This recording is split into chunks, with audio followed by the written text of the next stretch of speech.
The spark of discovery. The quantum scanner aboard the UES Horizon beeped insistently, drawing Lieutenant Sarah Chen's attention away from her third cup of synthesized coffee. She leaned forward, squinting at the holographic display that shimmered above her workstation. The readings made absolutely no sense. "Captain Walsh," she called out, not taking her eyes off the dancing numbers. "You might want to see this." Captain Alexandra Walsh, a veteran of deep space exploration, with steel-gray hair and laugh lines that betrayed her otherwise stern demeanor, crossed the bridge in long strides. The Horizon's bridge was relatively compact, designed for efficiency rather than grandeur, a testament to humanity's practical approach to space exploration. "Talk to me, Chen," Walsh said, resting a hand on the back of her science officer's chair. The quantum scanner picked up something unusual. Sarah manipulated the holographic display, expanding the readout. "These energy signatures don't match anything in our database, but they're clearly artificial and massive." Walsh studied the readings, her expression thoughtful. "Could it be a natural phenomenon we haven't encountered before?" "Not unless nature suddenly started producing perfect geometric patterns in quantum space," Sarah replied, highlighting a section of the data. "Whatever this is, it's designed.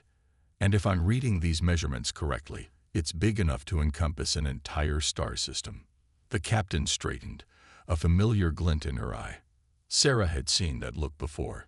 It usually preceded something either brilliant or terrifying. Often both. "How far?" "About 6 light hours at current speed. We could be there in..." Sarah ran a quick calculation. "About 40 minutes using standard drives." Walsh nodded slowly, then touched her command interface. "All senior staff to the bridge. Tactical alert, level 3. She turned to her first officer, Commander David Rodriguez, who was already moving to his station.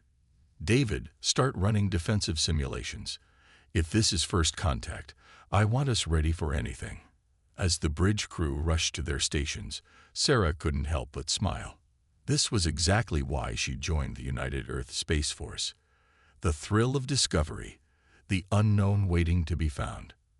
The fact that humanity had only achieved faster-than-light travel 50 years ago made every new discovery feel like a victory for their entire species.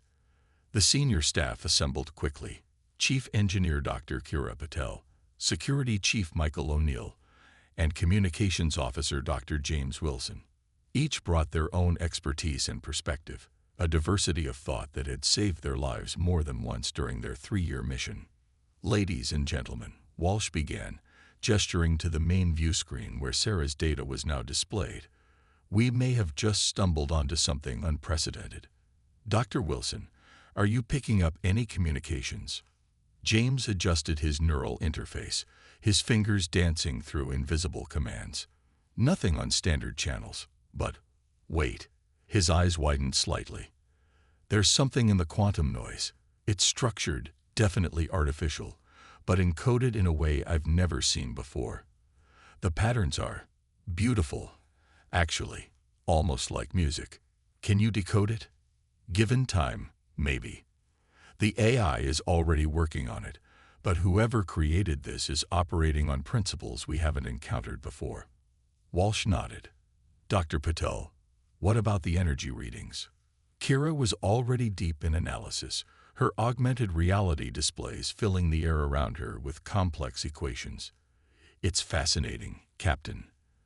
They're manipulating quantum fields on a scale we theorized was possible, but haven't achieved yet.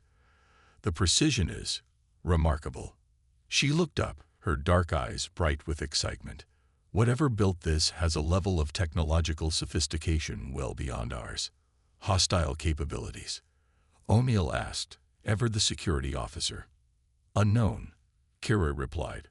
"But if they wanted to use this technology as a weapon, they could probably fold space itself into a pretzel." Walsh absorbed this information with the calm demeanor that had made her one of Earth's most respected explorers. "Options? We could back off," O'Neill suggested, "report this to command and wait for a proper first contact team." "That would be the prudent choice," Rodriguez agreed.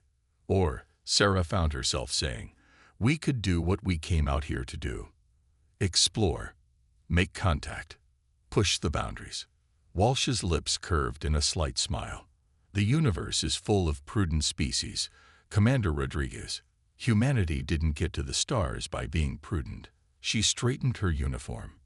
"Take us in, Helm. Standard approach vector, shields at minimum power, defensive only. Let's not look too aggressive." As the Horizon's engines hummed to life, Sarah felt the familiar mix of excitement and anxiety that came with potential first contact situations.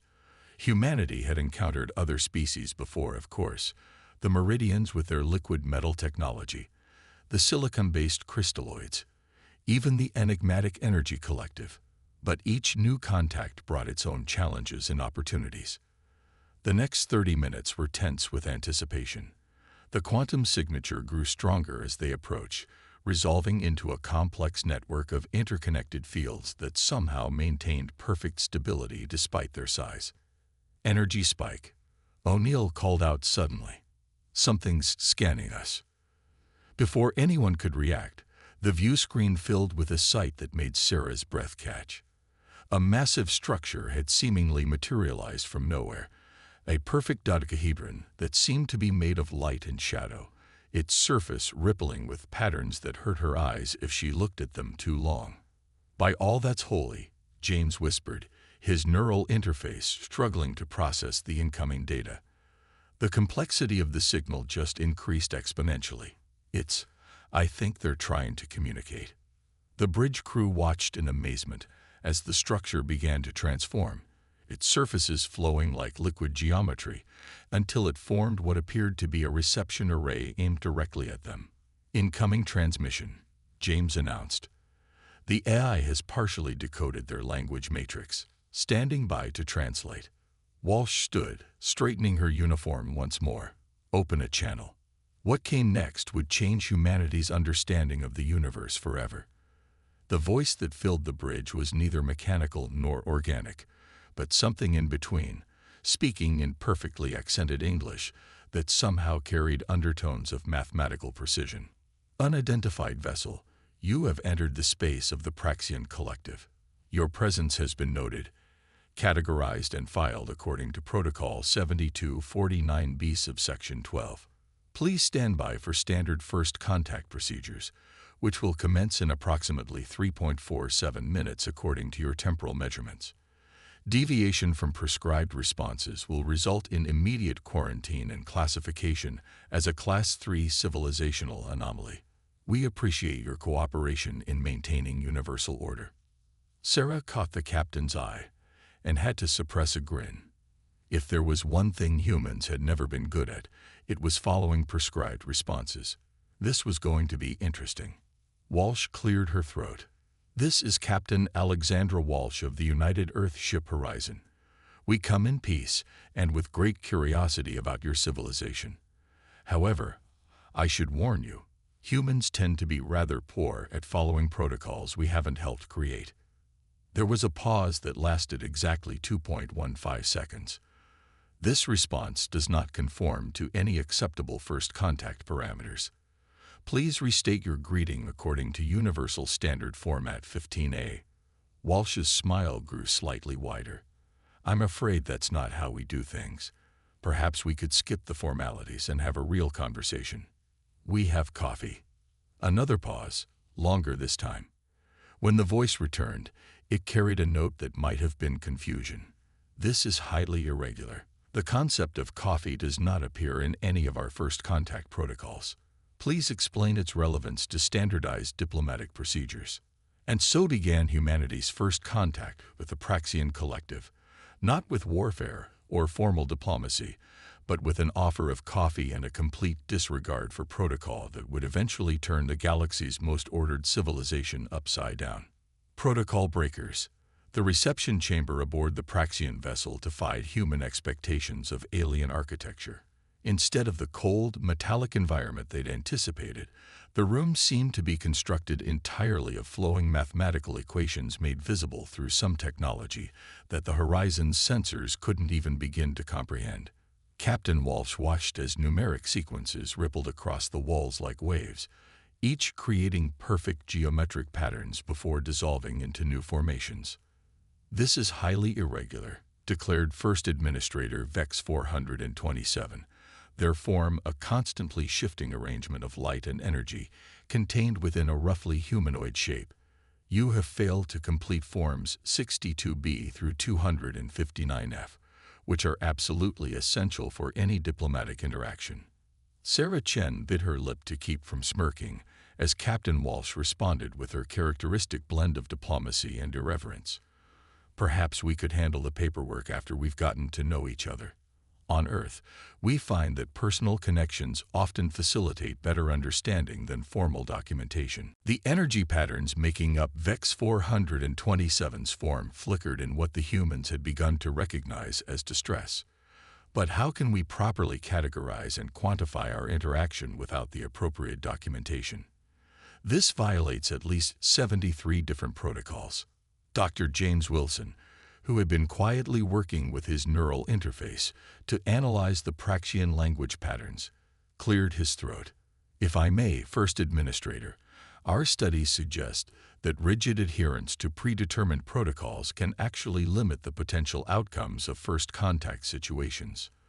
Sometimes the most valuable discoveries come from unexpected deviations." This statement seemed to cause a cascade of reactions among the assembled Praxian officials. Their forms flickered through various geometric patterns at rapid speed, creating a light show that would have put Earth's best holographic artists to shame. "Impossible," declared Second Administrator Phi 891. "Our protocols have been refined over 12,000 years of interspecies contact. They account for every possible variable. Except coffee," Walsh pointed out cheerfully, gesturing to the thermal container she'd brought along. "I noticed that's still causing your processing systems some trouble." The Praxian administrator's forms synchronously shifted into what appeared to be their equivalent of a conference huddle, though their whispered conversation was clearly audible to the human delegation. "This is unprecedented," Vex 427 stated. "They showed no regard for proper procedures, yet their civilization has achieved quantum field manipulation, and faster than light travel. Perhaps we should classify them as a Class 3 civilizational anomaly and initiate quarantine procedures," suggested Phi 891. "That would require filling out Form 472X, another administrator pointed out. "But we haven't completed Forms 62B through 259F yet, so we can't properly file the quarantine request." Dr. Kirapadal leaned closer to Walsh and whispered, "They do realize we can hear them, right? I don't think they're used to species that don't follow their rules." Walsh whispered back, "Makes you wonder how they'd handle an actual crisis." As if the universe itself had a sense of dramatic timing. That was the moment when Commander Rodriguez's voice came through their communicators. "Captain, we're detecting massive quantum fluctuations from the nearby star. Something's wrong." The Praxians immediately ceased their discussion, their forms stabilizing into rigid geometric patterns. "Impossible," Vex 427 declared. "All stellar bodies in Praxian space are monitored and regulated according to Protocol 891C. No unauthorized quantum fluctuations are permitted." Sarah quickly pulled up the data on her portable quantum scanner. "These readings are off the scale," she reported. "The star's quantum field is destabilizing. At this rate," she looked up, her expression grave, "we're looking at a potential quantum cascade failure within the next 12 hours. "That's not possible," Phi 891 insisted. "We have not received the proper forms requesting stellar instability." Walsh stepped forward, her voice carrying the authority of someone used to making quick decisions in crisis situations. "With all due respect, First Administrator, I don't think the star cares about your paperwork. If these readings are correct, we need to act now.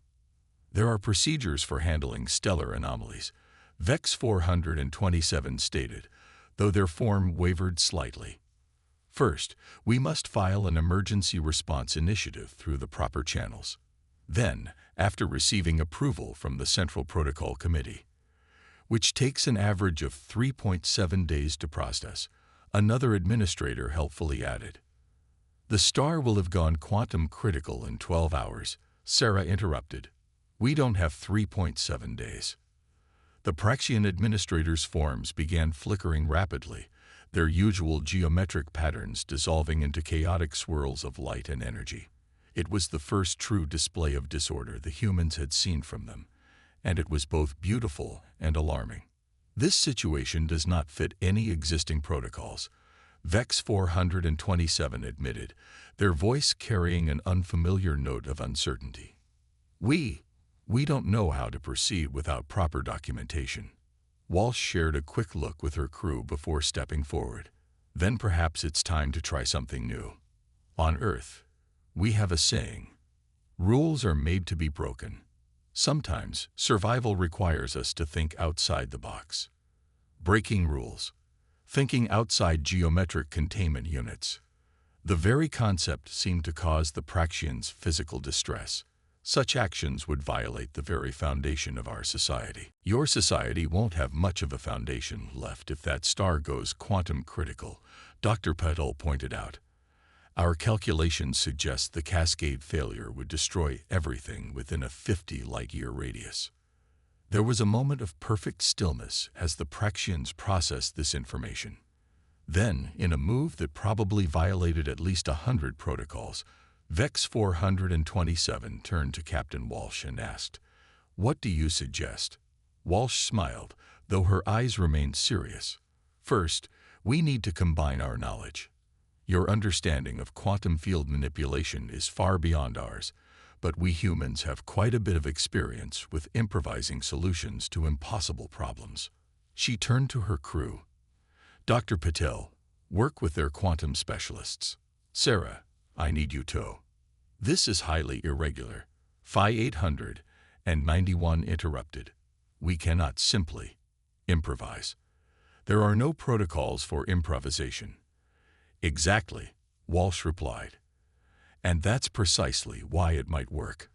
Sometimes the best solutions come from doing the unexpected." She paused, then added with a slight smile, "Would it help if we filled out some of your forms while we work? We can multitask." The Praxians' forms shifted through several geometric patterns before Vex 427 finally responded, Perhaps we could create a new protocol. Emergency Protocol 0, for situations that require improvisation." "Now you're thinking like a human," Walsh grinned. "Let's save your star first, then we can work on the paperwork. And while we're at it," she held up the thermal container, "would anyone like to try some coffee? I find it helps with creative thinking." As the Praxians cautiously agreed to both proposals, Sarah couldn't help but marvel at how quickly the universe's most ordered civilization was adapting to chaos. Perhaps there was hope for them yet. Now they just had to figure out how to prevent a quantum cascade failure without any existing protocols to guide them. The real challenge was just beginning. The crisis. Time was running out. The quantum fluctuations from the star had increased exponentially in the last 4 hours, sending cascading waves of distorted space-time rippling through the system. Aboard the Praxian command vessel, now designated as the Emergency Response Center, humans and Praxians worked side by side in what could only be described as organized chaos. Dr. Kira Patel stood before a massive holographic display of the star's quantum structure, her augmented reality interfaces merging seamlessly with Praxian mathematical projections. The sight would have been beautiful if it wasn't so terrifying. Fractal patterns of quantum instability spreading through the star's core like cracks in reality itself. "The containment field algorithms aren't working," she announced, frustration evident in her voice. "Every simulation ends in failure." Beside her, third quantum specialist Tau 155's form flickered rapidly through various geometric patterns, their equivalent of nervous pacing. "This defies all established models.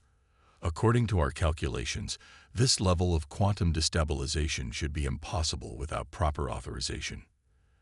The universe doesn't care about authorization. Sarah Chen called from her station, where she was running continuous scans of the deteriorating star. These readings suggest we have less than 8 hours before critical failure. Captain Walsh stood at the center of the command chamber, surrounded by swirling holographic displays and agitated Praxian administrators. Dr. Patel, what exactly happens when the containment algorithms fail? Kira manipulated the display, bringing up a simulation of the star's core. The quantum cascade spreads exponentially. Think of it like a wave of broken reality, spreading outward at near-light speed. Anything caught in it would have its quantum structure completely randomized. Unacceptable, First Administrator Vex 427 declared, though their usual authoritative tone had been replaced by something closer to desperation. Random quantum effects are strictly prohibited by Protocol 427X. With all due respect, Commander Rodriguez interjected, I don't think the laws of physics signed your protocols. A junior Praxian administrator, whose designation was something along the lines of Lambda 094, suddenly spoke up. What if we didn't try to contain it? The other Praxians' forms simultaneously shifted to patterns indicating shock and disapproval. Explain this irregular thinking, Vex 427 demanded. Lambda 094 wavered but continued. The humans have shown that sometimes irregular approaches yield unexpected results. If containment is impossible, perhaps we should consider the opposite. Dr. Patel's eyes widened. You mean intentionally destabilize it? That's... She paused, running quick calculations through her neural interface. That's either brilliant or suicidal. Explain, Walsh demanded, recognizing the look in her chief engineer's eyes. The same look she got just before making an impossible breakthrough. Kira's fingers danced through the holographic displays, adjusting variables at lightning speed. Instead of fighting the quantum cascade, we could accelerate it in a controlled manner. If we can guide the destabilization, we might be able to channel the energy release. Sarah finished, catching on to the idea. Like a controlled quantum burn instead of an explosion. This violates at least 37 safety protocols. Second Administrator Phi 891 pointed out, their form displaying patterns of severe distress. It also might be our only chance, Walsh countered. Dr. Patel, what would you need to make this work? Kira studied the calculations flowing through her displays. The Praxians' quantum manipulation technology is far more advanced than ours, but they've never used it this way.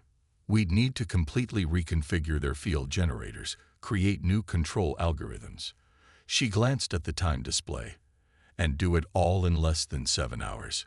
Impossible, Vex 427 declared. Our systems are not designed for such irregular operations. The quantum field generators have specific protocols.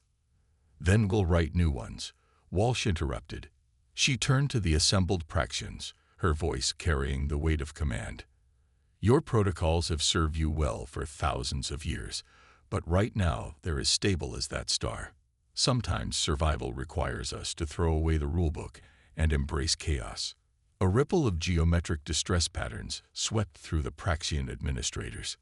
Chaos is inefficient, Phi 891 protested, though with noticeably less conviction than before. Chaos is what you've got, Sarah pointed out, gesturing to the displays showing the star's deteriorating condition. The question is whether you want to control it or let it control you. There was a moment of tense silence, broken only by the soft hum of equipment and the occasional beep of warning sensors. Then Lambda 094 stepped forward, their form shifting into a pattern the humans hadn't seen before, something almost organic in its complexity. I volunteer to assist with the irregular modifications, they declared. My studies of human problem-solving methods suggest they possess certain advantages in crisis situations. Other junior Praxians began to step forward, their forms displaying similar irregular patterns.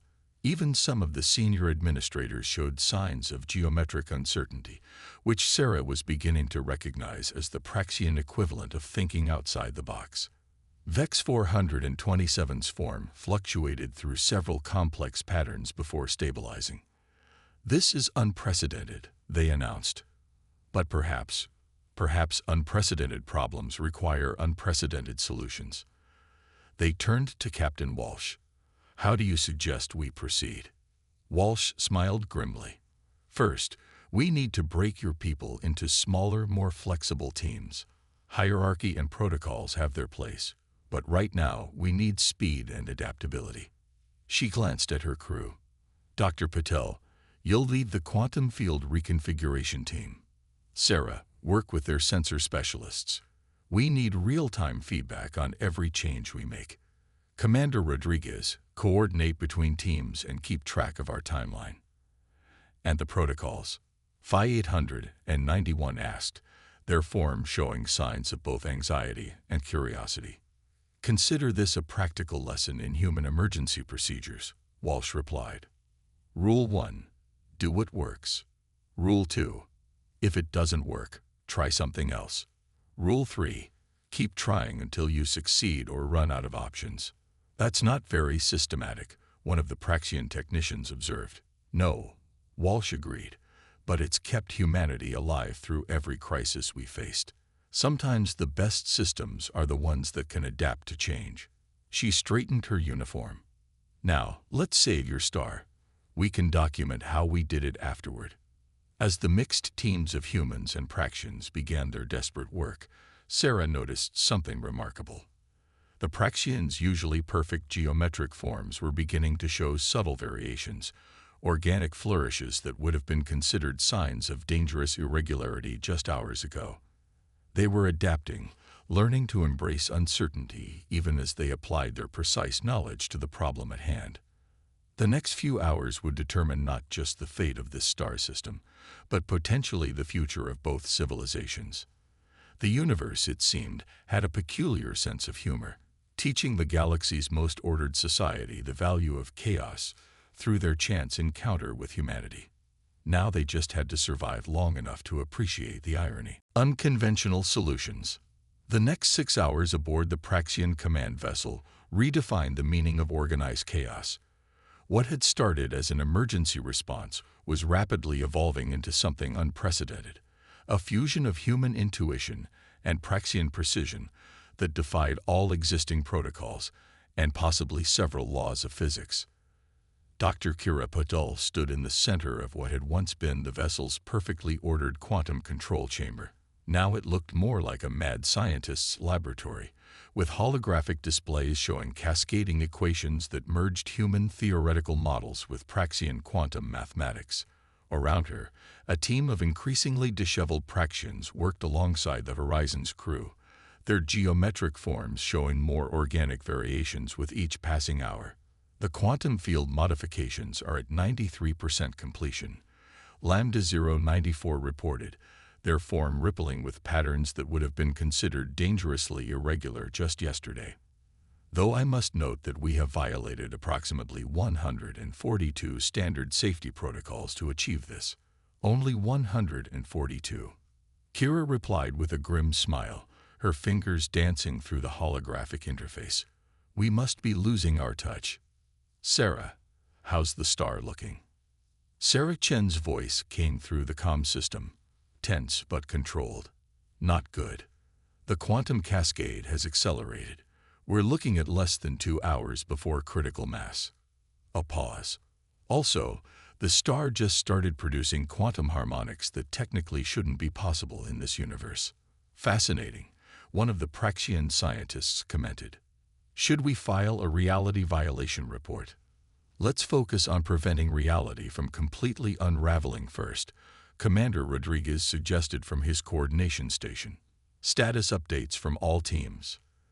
The reports flooded in, a mixture of human informality and Praxian precision that somehow worked better than either approach alone.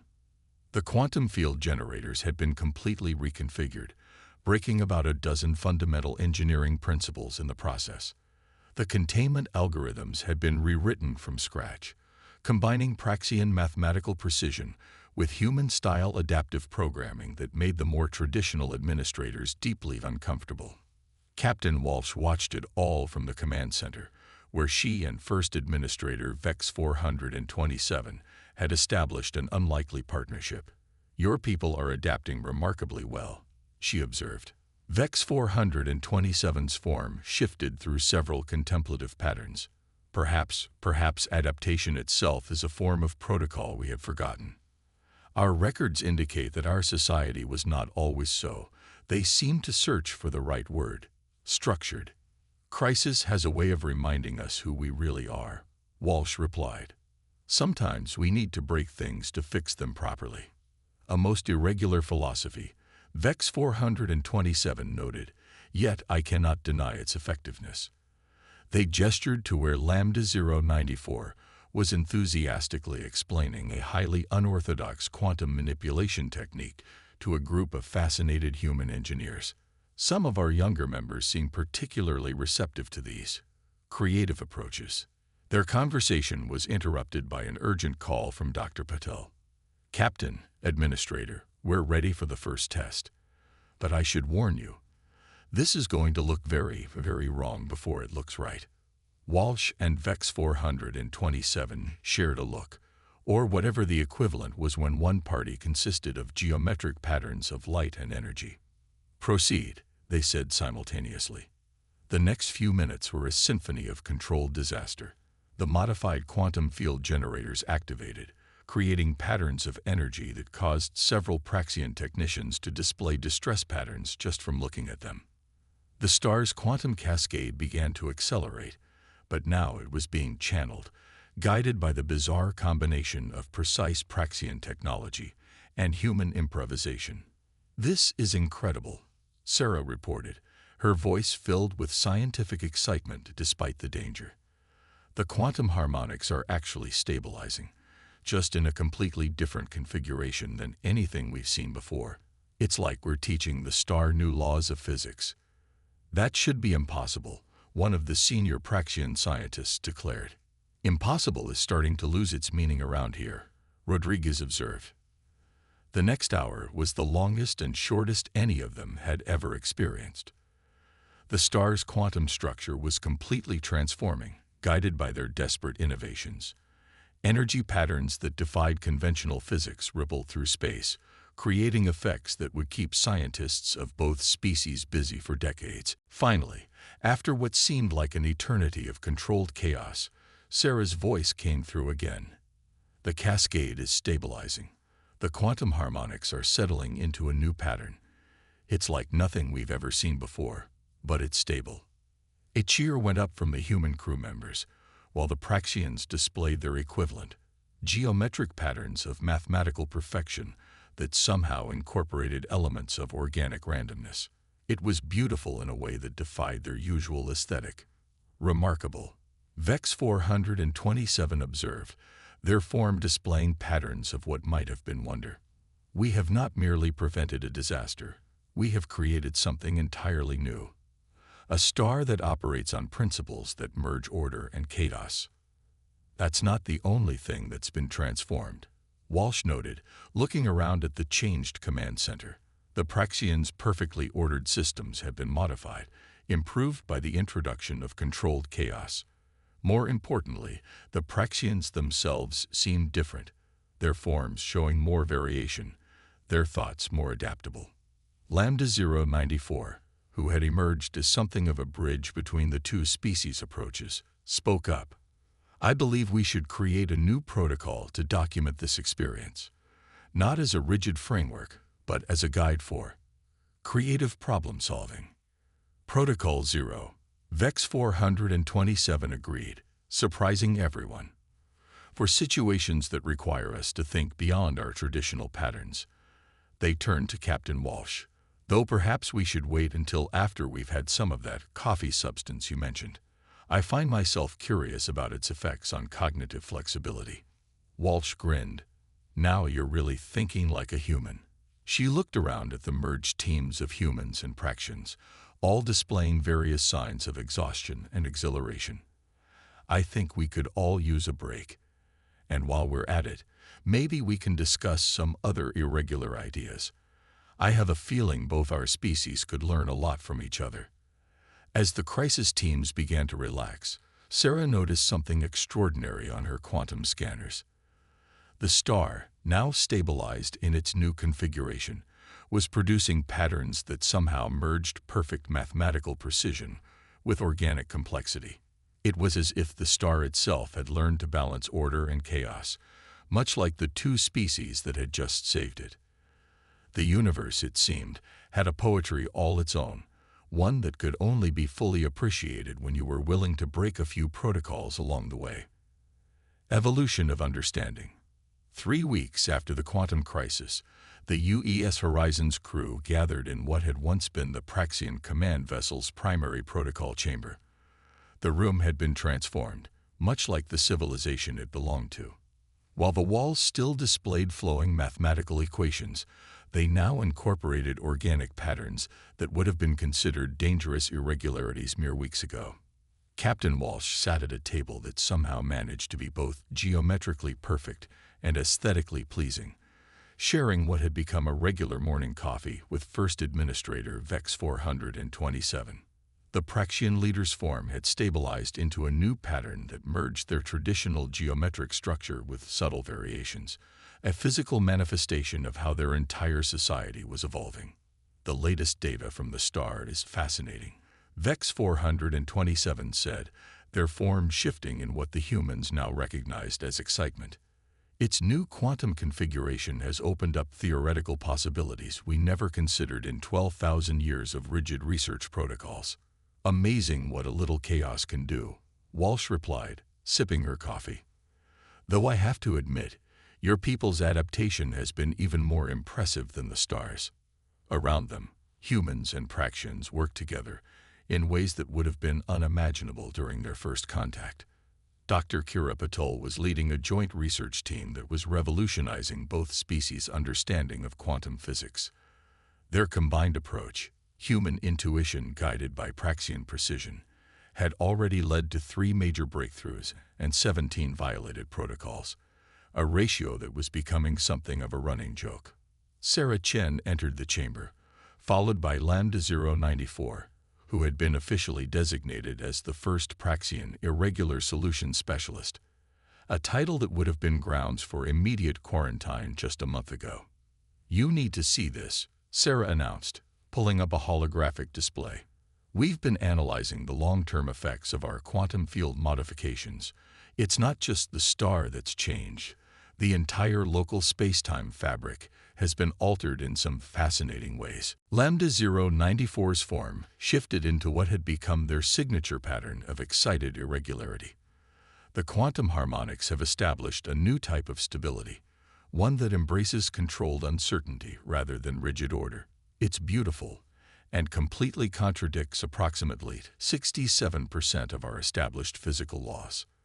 We might need to rewrite some of those laws, Commander Rodriguez suggested, joining the conversation. Again, rewriting laws. Second Administrator Phi 891 approach, their form showing a mix of traditional patterns and new variations. There was a time when such a suggestion would have caused a system-wide panic. Now it seems we do it every Tuesday. Only on Tuesdays. Dr. James Wilson quipped. We must be slacking off. The easy banter between the species was perhaps the most remarkable change of all. The Praxians were learning to appreciate humor, while the humans were developing a deeper understanding of the beauty in mathematical precision. It was an exchange that went far beyond mere technological advancement. We've received a response from the Central Protocol Committee, Vex 427 announced, their form displaying a pattern of amusement that would have been impossible for them to express a month ago. They've spent the last 3 weeks trying to categorize our recent experiences. They'd finally given up and created an entirely new classification system. Let me guess, Walsh smiled. They had to break several protocols to create it. 17, to be precise. They're calling it the Human Factors Integration Protocol, the first completely adaptive framework in our history. Vex 427's form shifted to display the new classification system, a beautiful merger of rigid geometry and flowing organic patterns. It's designed to evolve with experience rather than constrain it, Now that, Sarah observed, is what I call progress.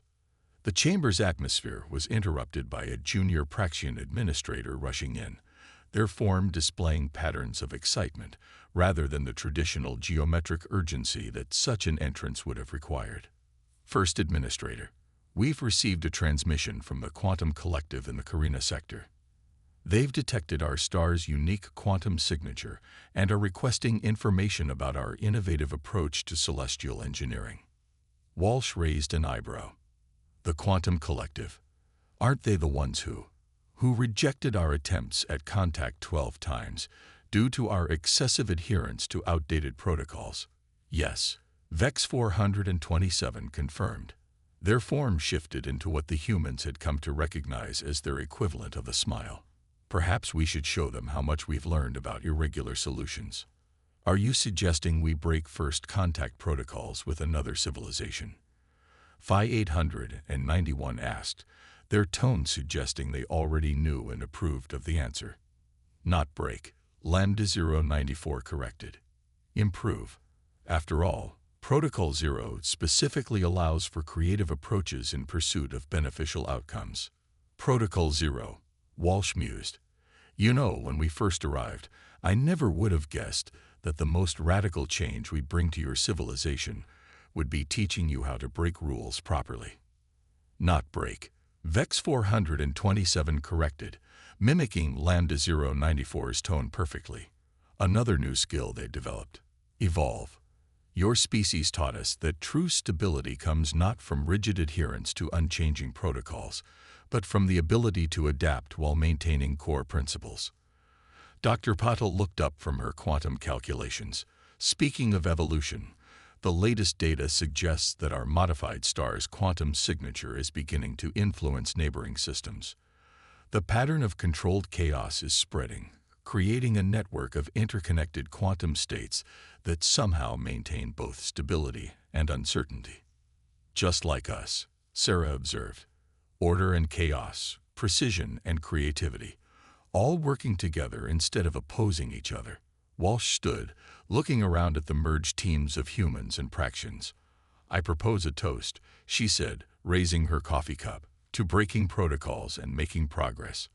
The Praxians raised their own newly adopted cups of coffee, their forms displaying a harmonious blend of geometric precision and organic freedom.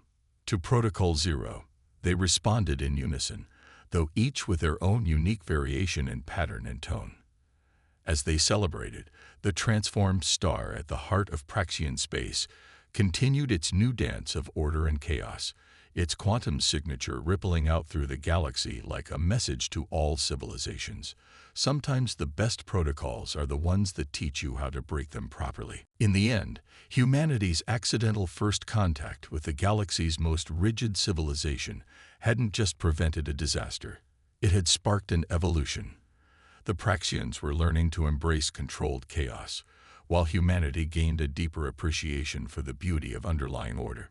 Together, they were proving that the best solutions often came from combining opposite approaches rather than choosing between them. And somewhere in the vast bureaucracy of the Central Protocol Committee, a new document was being prepared. Its title read, Guidelines for Irregular Innovation, a Human Praxian Approach to Universal Progress. The subtitle, added by a particularly daring junior administrator, simply stated, Warning. Contents may evolve without notice. The universe, it seemed, had a sense of humor after all.